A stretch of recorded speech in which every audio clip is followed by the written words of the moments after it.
우리들이 신앙인이라면 누구나 할 것 없이 위로는 하나님께, 그리고 이 땅에서는 사람들에게 인정을 받아야 합니다.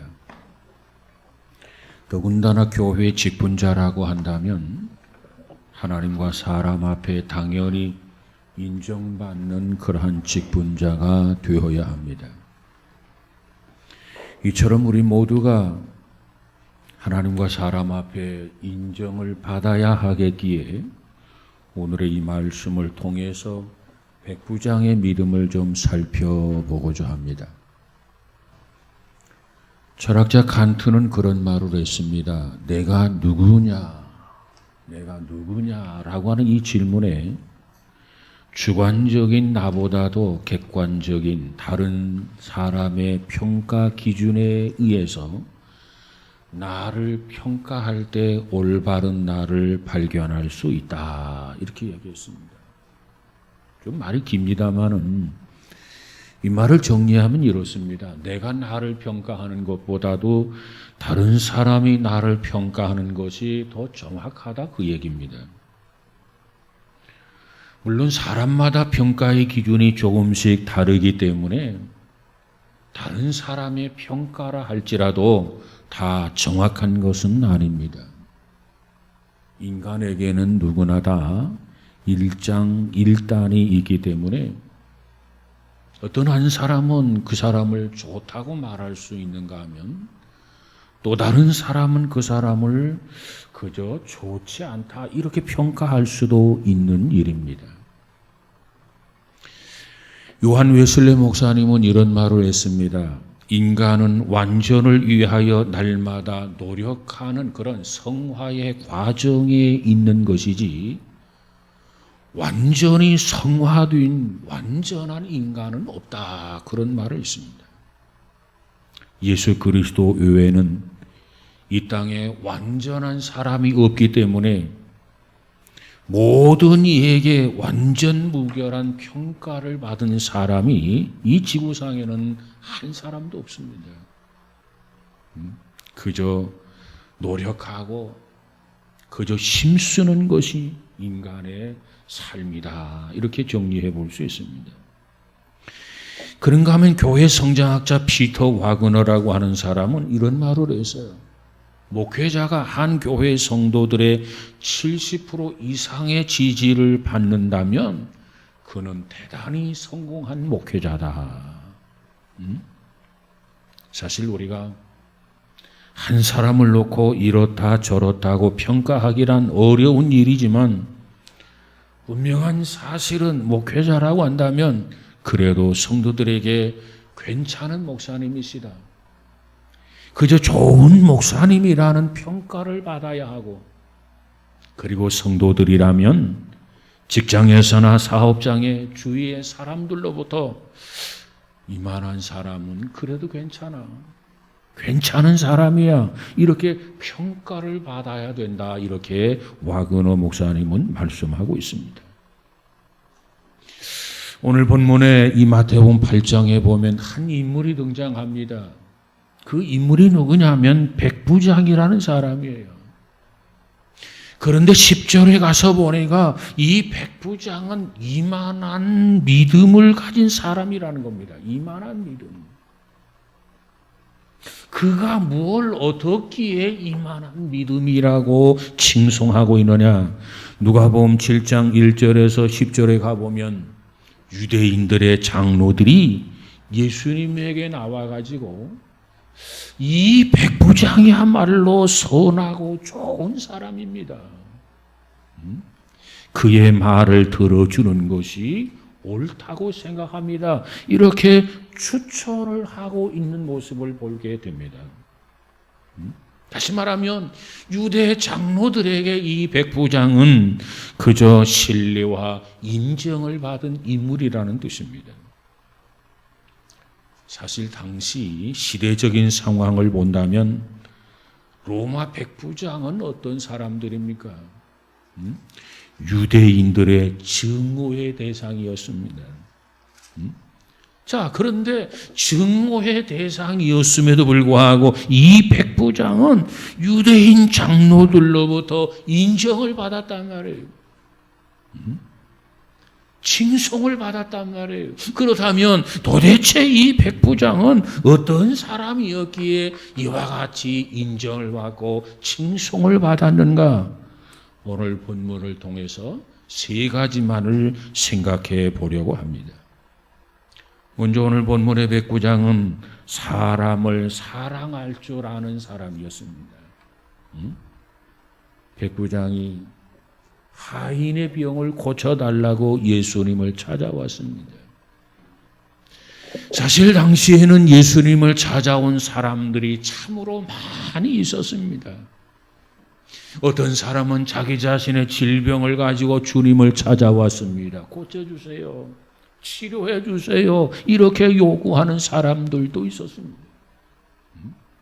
12년 동안 혈루증으로 고생했던 그 사람, 문둥병자로 고통을 당했던 사람, 앞을 보지 못하고 소경으로 살았던 사람들이 주님 앞에 찾아와서 자기를 고쳐달라는 겁니다. 뿐만 아니라 자녀의 문제를 안고 예수님을 찾아온 사람들도 많았습니다. 나의 아들이 귀신이 들렸습니다. 나의 딸이 귀신이 들렸습니다. 그러니 내 아들을 고쳐주세요. 나의 딸을 고쳐주세요 하면서 주님 앞에 찾아오는 사람들이 많이 있었습니다. 이처럼 자신의 문제를 주님 앞에 찾아오고 자녀의 문제를 가지고 주님 앞에 찾아오는 것은 지극히 당연한 겁니다. 왜? 사랑하는 피부치기 때문에 그렇습니다. 그런데 오늘 본문에 보니까 어떻습니까? 오늘 본문에는 백부장이 대수롭게 여기지 않아도 될 그런 하인, 지극히 무관심해도 될 그 노예, 그 하인을 위해서 주님을 찾아오셨다는 거예요. 중풍병이 들었습니다. 내 하인을 고쳐주세요. 이것이 백부장이 주님을 찾아오셔서 간청한 그러한 내용입니다. 여러분 보세요. 하인은 당시에 뭐냐면 노예입니다. 노예. 당시에 노예는 인간으로 취급하지 않았어요. 이 노예는 당시에 하나의 도구였습니다. 도구, 물건이었단 말이에요. 물건. 그래서 사용의 가치가 있는 노예는 그 가치가 있기 때문에 사용을 하지만 어느 정도 나이가 들고 이제 무용한 도구가 되처럼 무용한 그런 도구가 된다면 더 이상 미련 없이 그저 버리는, 속된 말로 폐기 처분하는 그런 시대였단 말이에요. 그런데 그 하인이 중풍병이 들었어요. 더 이상 쓸모가 없어요. 버려도 돼요. 누가 뭐라고 하지 않아요. 누가 이유를 제기하지 않아요. 그런데 그래도 되는데 예수님은 그 예수님을 찾아와서 그 백부장은 나의 하인이 문둥병이 들었으니 중풍병이 들었으니 이런 질병 저런 질병이 들었으니 고쳐달라, 이렇게 백부장이 주님을 찾아오셨다는 거예요. 자기 문제가 아니라니까요. 내 아들, 딸이 아니라니까요. 미련 없이 버려도 되는 그런 노예 하인이라니까요. 그런데 백부장의 태도는 어떻습니까? 내 사랑하는 나, 내 사랑하는 그 노예, 내 사랑하는 그 하인이, 내가 사랑하는 사람이 병들었습니다. 그는 인간적으로 노예를 대했습니다. 노예를 불쌍히 여기는 마음을 가졌습니다. 이런 점을 볼 때 백부장은 무엇보다도 착한 심성을 가진 사람이었다, 이렇게 말할 수 있습니다. 여러분, 사랑이 있는 곳에는 결코 미움도 다툼도 시기도 질투가 생겨나지 않습니다. 왜 가정이 분열합니까? 사랑이 없어서 그래요. 왜 이 사회의 문제들이 끊임없이 표출됩니까? 역시 사랑이 없어서 그래요. 이 민족들이, 이 나라들이 왜 분쟁과 전쟁을 끊임없이 하고 있습니까? 역시 사랑이 없기 때문에 그렇습니다. 사랑. 빛이 없으면 어둠이 왕노릇하게 되어 있어요. 사랑이 없는 곳에는 온갖 더러운 마음들이 득세하게 되어 있단 말이에요. 그렇기 때문에 사랑이 없는 사람은 결코 좋은 사람이 못 됩니다. 어떤 사람이 좋은 사람이냐? 사랑을 가진 사람이 좋은 사람이에요. 오늘 본문의 백부장은 정말 이와 같은 사랑을 가진 사람이라는 겁니다. 우리가 잘 아는 사도 바울이라는 사람이 있어요. 바울이 뭐라고 말하느냐? 우리가 천사의 말을 하고 산을 옮길 만한 믿음이 있을지라도 그랬어요. 사랑이 없으면 아무것도 아니다. 여러분, 우리가 천사의 말을 한다 얼마나 좋은 일입니까? 산을 옮길 만한 믿음이 있다 얼마나 귀한 믿음입니까? 그런데 그 좋은 거, 그 귀한 믿음이라 할지라도 사랑이 없으면 아무것도 아니다. 바울은 그렇게 말하고 있어요. 사랑의 마음을 가지고 살면 문제될 것이 아무것도 없어요. 여러분, 문제를 문제로 보기보다는 나의 마음속에 사랑이 없는 것을 한탄하고, 하나님, 내 마음속에도 사랑하는 마음을 주세요.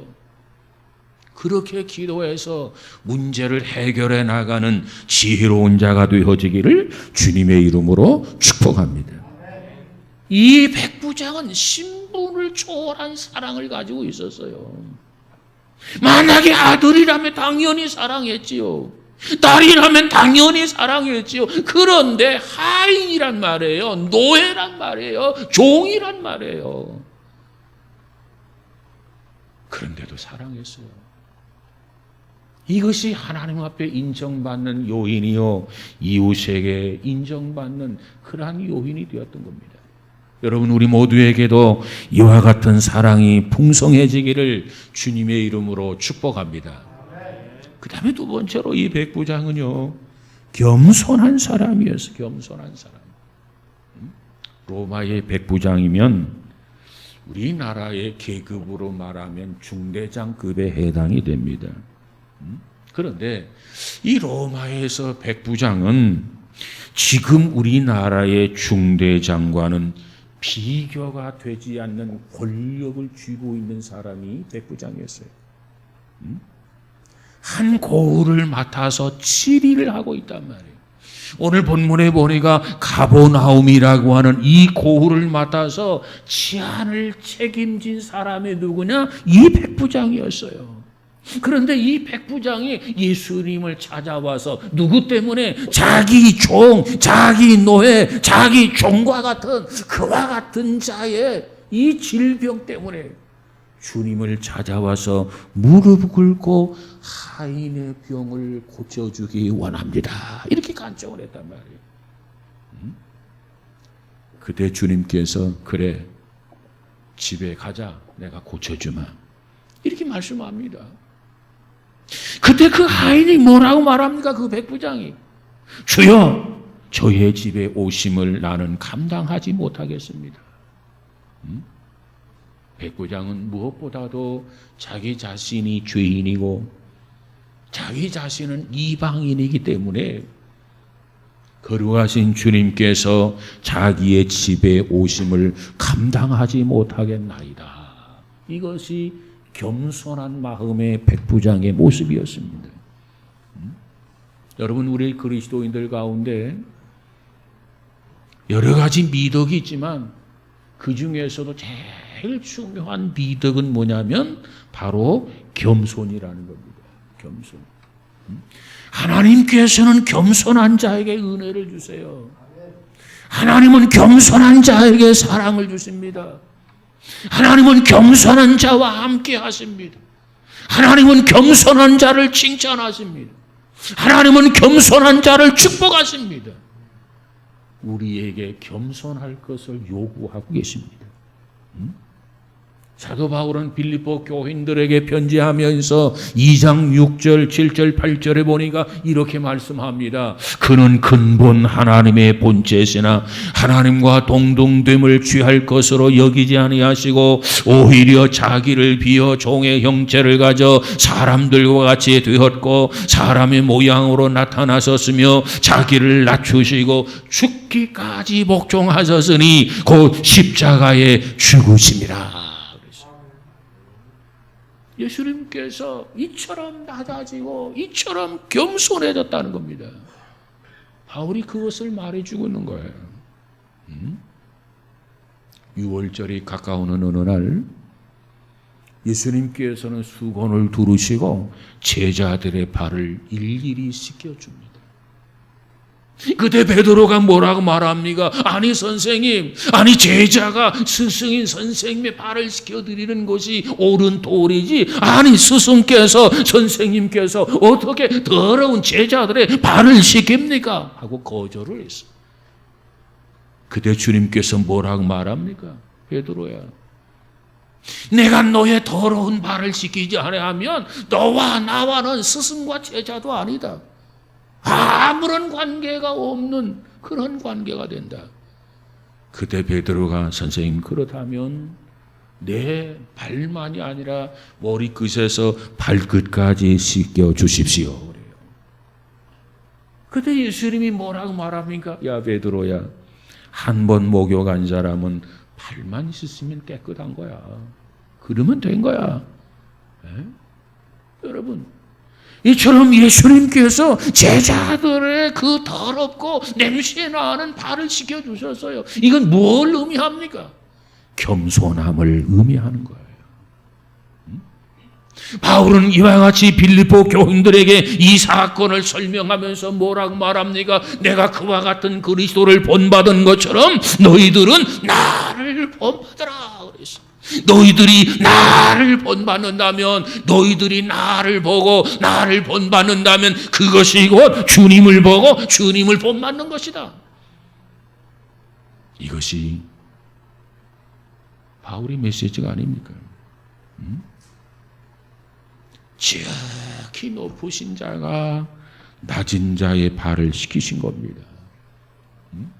하나님의 아들이 사람의 종으로서 발을 씻기신 겁니다. 모든 이들에게 찬양과 경배, 대접만 받아야 할 분이신데 우리를 위해서 수치와 우리를 위해서 무례함과 우리를 위해서 능욕을 당하셨단 말이에요. 세상에 사는 사람치고 높은 사람이 되고 싶지 않은 사람이 누구 있습니까? 큰 사람이 되고 싶지 않은 사람이 누가 있습니까? 누구든지 대접받는 사람이 되고 싶어요.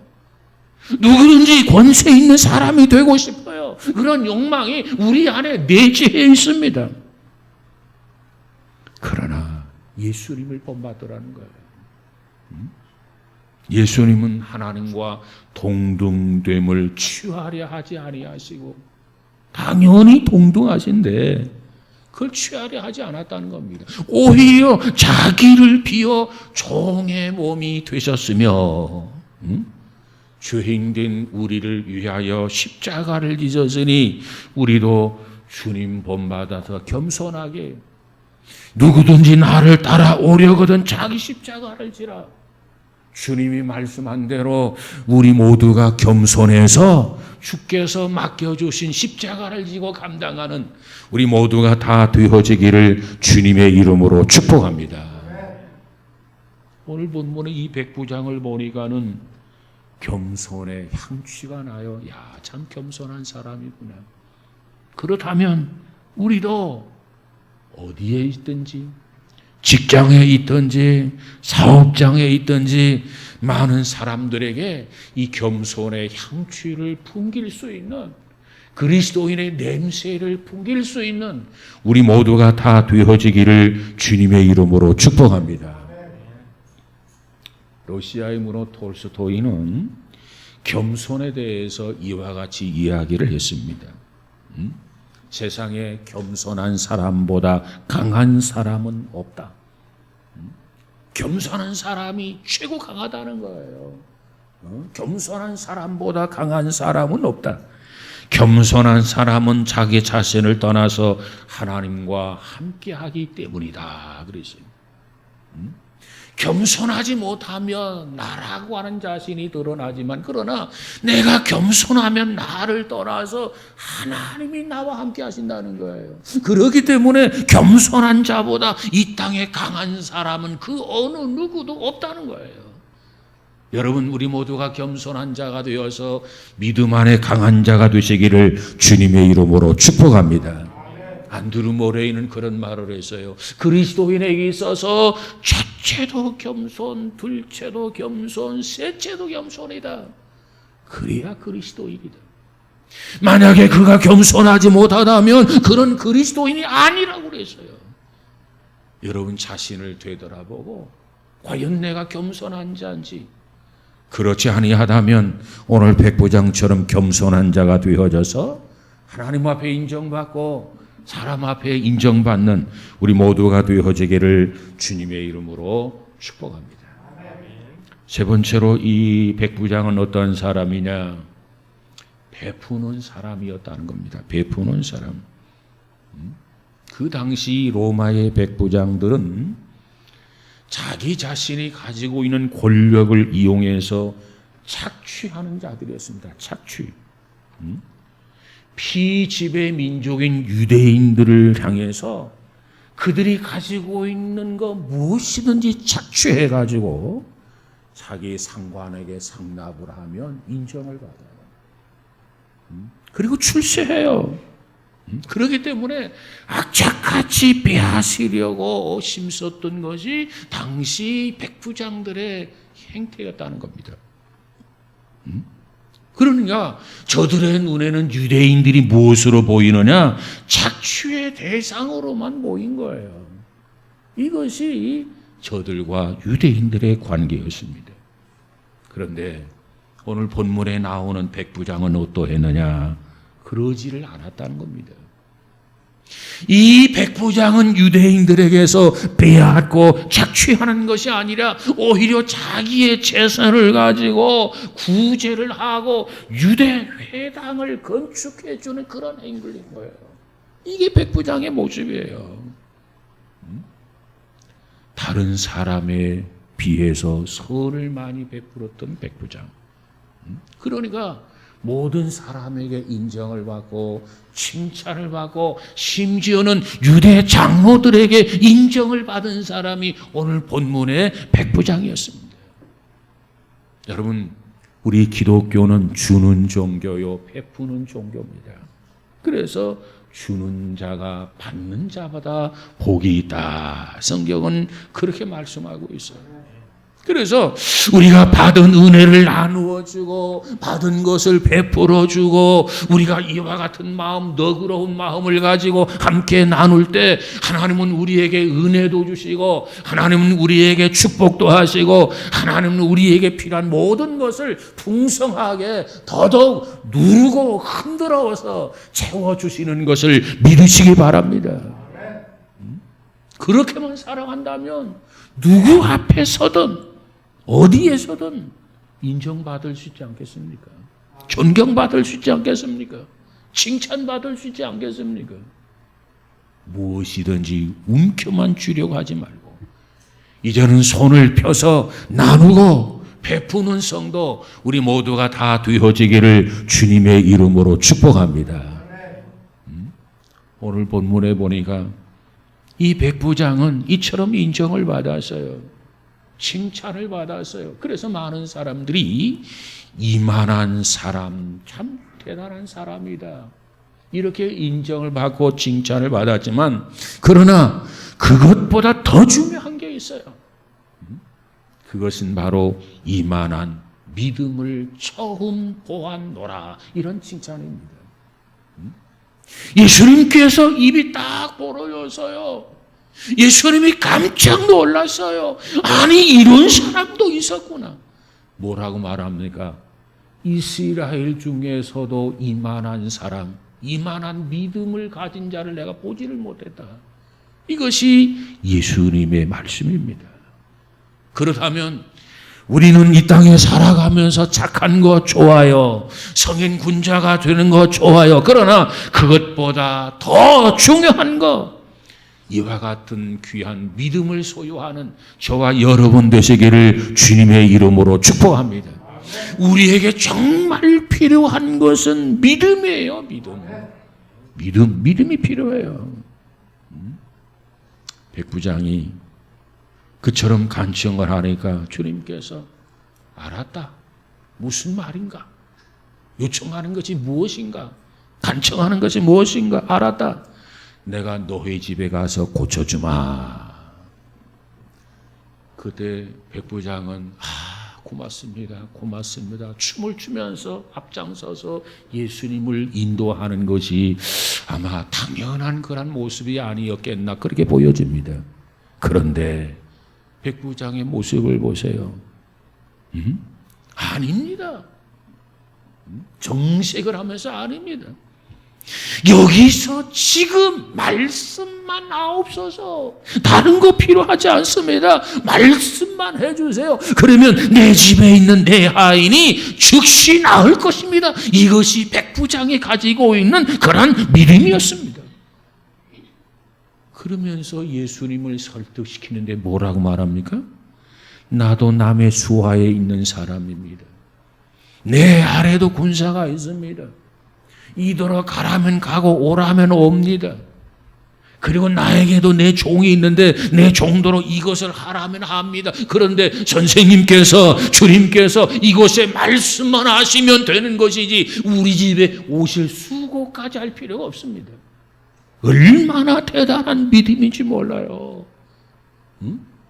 이와 같은 믿음을 보시고 주님이 깜짝 놀라신 겁니다. 내가 지금까지 이스라엘 백성들 가정을 다 둘러보았지만은 어느 누구에게서든지 이만한 믿음을 가진 자를 내가 보지를 못했구나. 주님이 칭찬하셨습니다. 여러분, 이처럼 백부장은 주님의 마음을 감동시킨 거예요. 백부장은 주님의 마음을 움직였어요. 주님의 마음의 놀라움을 일깨워 주었어요. 그때 백부장의 믿음을 보시고 됐다. 그 정도라면 내가 갈 필요도 없겠다. 하면서 주께서 내 믿음대로 되라. 그랬더니 어떻게 됩니까? 즉시 하인이 그 집에서 나은지라 그랬어요. 여러분, 얼마나 귀한 믿음인지 몰라요. 여러분, 오늘 이 백부장의 믿음은 결코 흔들리지 않는 믿음이었습니다. 어떠한 상황, 어떤 환경에서든지 그는 확신을 가지고 살아가는 그런 믿음의 소유자였습니다. 오늘 주님께서 우리에게 요구하는 게 있습니다. 우리에게 뭘 요구합니까? 바로 이 믿음을 가지라는 거예요. 주님이 우리에게 요구하는 거 물질 아니에요. 주님이 우리에게 요구하는 거 권세 아닙니다. 주님이 우리에게 요구하는 거 지위 아닙니다. 주님이 우리에게 요구하는 거 어떤 기술이나 방법이 아닙니다. 주님이 우리에게 요구하는 것은 오직 이 믿음을 가지라는 거예요. 할 수 있거든요. 무슨 말이냐? 믿는 자에게 능치 못함이 없느니라. 이 믿음을 가지라는 거예요. 이를 내가 믿느냐? 믿음이 너를 구원했느니라. 여러분, 우리 모두가 이와 같은 믿음이 저와 여러분에게 있어지기를 주님의 이름으로 축복합니다. 그래서 주님은 우리에게 믿음을 요구하는 거예요. 미국의 어느 마을에서 있었던 이야기라고 합니다. 미국 이렇게 여행하다 보면은 그 마을마다 한가운데 보면 보편적으로 교회가 예쁘게 지어져 있어요. 그래서 미국의 마을들은 교회 중심으로 이루어졌구나 하는 것을 우리가 알 수 있습니다. 자, 그런데 이 마을도 역시 교회 중심으로 신앙생활을 하는 정말로 아름답고 정감이 넘치는 그런 마을이었습니다. 정말 평화로운 마을이었어요. 그런데 어느 날 이 마을에 술집이 하나 생겼어요. 술집. 원래 사람은 좋은 일의 영향을 받기보다는 악한 것의 영향을 빨리 받아들여요. 이게 사람입니다. 자, 이처럼 자그마한 술집이 하나 생겼는데 하나 둘씩 이 술집을 출입하던 청년들이 생겨났어요. 그런데 얼마 되지 않아서 대다수의 청년들이 이 술집에 들랑달랑하게 됩니다. 그리고 청년들뿐만 아니라 이제 그 영향은 그 마을 전체에 파급되어져서 남자나 여자나 할 것 없이 술집을 찾게 되었습니다. 그러다 보니까 어떻게 되느냐? 처음은 그 술집이 자그마한 술집이었는데 그러다 보니까 술집이 말 그대로 호황을 누리게 되었어요. 시설을 좀 더 확장을 했어요. 그래서 자그마한 술집이 이제는 큰 술집으로 변했어요. 그때 그 사태의 심각성을 느꼈던 교회와 성도들 그리고 목사님 모두가 함께 고민하다가 이 술집이 이곳을 떠나게 해 주십시오. 이렇게 하나님 앞에 간절히 기도하기를 시작했습니다. 술집이 들어와서 마을에 나쁜 영향을 끼친다는 거예요. 그래서 이 술집이 이곳에서 떠나가게 해주세요. 하나님 앞에 온 교회에서 목사님, 성도들 모두가 다 한 마음이 되어서 이처럼 기도하기를 시작했단 말이에요. 얼마 후에 우연한 사건을 통해서 술집이 망했어요. 그러자 술집 주인은 목사님과 성도들이 기도해서 그 술집이 망했다 해서 이 교회와 목사님을 향해서 손해배상 청구를 했어요. 고소를 했단 말이에요. 그때 재판을 맡은 판사가 목사님에게 이렇게 질문을 던집니다. 당신들이 기도해서 술집이 망했다고 술집 주인이 주장을 하는데 이것을 인정하느냐? 이렇게 판사가 목사님에게 물었어요. 그때 목사님이 대답하기를 아니 술집이 망한 것은 그 주인이 술집 운영을 잘못한 탓이지 아니 교회가 기도한다고 술집이 망하느냐? 이렇게 반문했다는 겁니다. 그러나 술집 주인은 계속해서 교회 기도 때문에 술집이 아주 잘 됐는데 교회에서 기도하면서부터 잘못되어져서 결국은 망했다고 계속 주장을 했습니다. 그러자 판사가 이제는 판결을 내려야 되겠고 그래서 이제 판결을 내리게 되는데 술집 주인에게 승소 판결을 내리게 됩니다. 그리고 판결문 내용은 어떠냐? 이렇습니다. 기도 때문에 망했다고 하는 것은 인정이 되지만 교회와 목사님은 아니라고 하고 그리고 그 증거도 없으니 그에 따라 손해배상은 하나님께 가서 받도록 하시오. 이렇게 판결을 내렸다는 겁니다. 그리고 거기 한마디 더 붙였는데 진짜 믿음이 있는 사람은 술집 주인이요. 교회와 성도들, 목사님은 믿음이 없는 사람이라. 이렇게 이야기를 했다는 거예요. 이 목사님과 성도들이 이 술집이 이 마을에서 떠나가게 해주세요. 망하게 해주세요. 이렇게 간절히 매달려서 하나님 앞에 기도했어요. 그런데 막상 그 기도에 응답이 왔단 말이에요. 그러면 그 응답을 통해서 기도의 능력과 하나님의 역사를 인정해야 되는데, 참 안타까운 것은 기도의 능력과 하나님의 역사를 부인한 그 모습이란 거예요. 물론 손해배상을 생각해서 부인했겠지만 말입니다. 오늘 우리의 신앙도 마찬가지예요. 기도하면서도 의심한단 말이에요. 기도하면서도 불신한단 말이에요. 그러니 응답을 기다리지를 않아. 응답이 와도 응답인 것을 믿지를 못해. 참 안타까운 현실이에요. 여러분, 오늘 본문의 백부장의 모습을 보십시오. 조금도 의심하지 않았습니다. 조금도 흔들리지 않았습니다. 그저 말씀만 해주세요. 우리 집까지 오실 필요가 없습니다. 여기에서 말씀만 해주시면 내 집에 있는 하인이 즉시 나으리라. 이것이 백부장의 믿음이었어요. 여러분, 오늘 우리에게도 이와 같은 믿음이 있어지기를 주님의 이름으로 축복합니다. 그러니 하나님 앞에 인정받을 수밖에요. 그러니 유대 장로들에게 인정을 받을 수밖에요. 여러분, 오늘 우리도 이 백부장처럼 하나님 앞에 인정받고 주변의 사람들에게 인정받고, 그래서 하나님 앞에 영광을 돌리며 존경받는 성도 우리 모두가 다 되어지기를 주님의 이름으로 축복합니다. 인정받는 데는 인정받을 만한 이유가 있는 거예요. 존경을 받는 것은 존경을 받을 만한 이유가 있는 거예요. 아니, 로마의 백부장이 유대인 장로들에게 인정을 받았다? 존경을 받았다? 결코 흔한 일이 아닙니다.